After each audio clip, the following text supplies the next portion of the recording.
চলছে জাহাঙ্গীরনগর বিশ্ববিদ্যালয় কেন্দ্রীয় ছাত্র সংসদ নির্বাচন অর্থাৎ জাকসু নির্বাচন। আমরা এই মুহূর্তে আছি 10 নম্বর হল যেটি আছে। আমরা যদি একটু দেখানোর চেষ্টা করি 10 নম্বর হলের শিক্ষার্থীরা ভোটার যারা আছেন তারা আসলে এখানে দাঁড়িয়েছেন সারিবদ্ধভাবে। আমরা যদি আপনাদেরকে দেখাই এখানে যদিও 9টার সময় ভোট শুরু হওয়ার কথা, কিন্তু এখনও এখানে 9টা বাজলেও এখনও ভোট শুরু হয়নি। আমরা দেখছি যে শিবির সমর্থিত প্রার্থী মাজহারুল ইসলাম তিনি এসেছেন, তিনি তার মূল্যবান ভোটটি দিবেন। এখানে সারিবদ্ধভাবে দাঁড়িয়ে আছেন।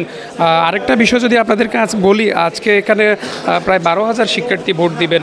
ভোট গ্রহণ 9টা থেকে বিকেল 5টা পর্যন্ত চলবে, 5টা পর্যন্ত চলবে, যেখানে প্রায় 21টি হল রয়েছেন, 21টি ভোট কেন্দ্র, যেখানে ছেলেদের 11টি এবং মেয়েদের 9টি। আমরা যদি আপনাদেরকে একটু ভিতরের দিকে ভোট কেন্দ্রের দিকে দেখানোর চেষ্টা করি যে ভোট এখনই শুরু হবে, তারা সেটি রেডি করছেন যে একজন ভোটার যখন আসবেন সে আসলে এখান থেকে যাচাই বাছাই শেষে তারপরে এই যে এখান থেকে ব্যালট নিয়ে আসলে তারা তাদের মূল্যবান ভোটগুলো এখানে দিবেন। এখানে দুটি ব্যালট বক্স রয়েছে, একটি কেন্দ্রীয় ছাত্র সংসদের, আরেকটি হচ্ছে হল শাখা ছাত্র সংসদের, যেখানে কেন্দ্রীয় সংসদের 25টি ভোট এবং ছাত্র সংসদের 15টি সহ অর্থাৎ 40টি ভোট দিবেন একজন ভোটার। আমরা এই মুহূর্তে আছি, এই যে দেখছেন আপনারা বুথগুলো, এখান থেকে তারা আসলে গোপন কক্ষে গিয়ে সিল দিয়ে আসলে তারা এখানে তাদের মূল্যবান রায়টি দিবেন।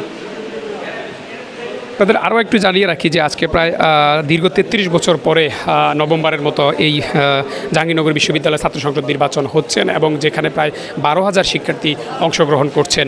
12,000-এর 21টি কেন্দ্র, যেখানে ছাত্রদের 11টি এবং ছাত্রীদের 10টি সহ মোট 21টি ভোট কেন্দ্রে তারা তাদের মূল্যবান ভোট দিবেন। আপনারা দেখছেন ছাত্র শিবির মনোনীত জিএস প্রার্থী মাজহারুল ইসলামকে, যিনি 10 নম্বর এই যে হল কেন্দ্রটি রয়েছেন 10 নম্বর হলে তিনি আসলে ভোট দিবেন এবং লাইনে দাঁড়িয়েছেন।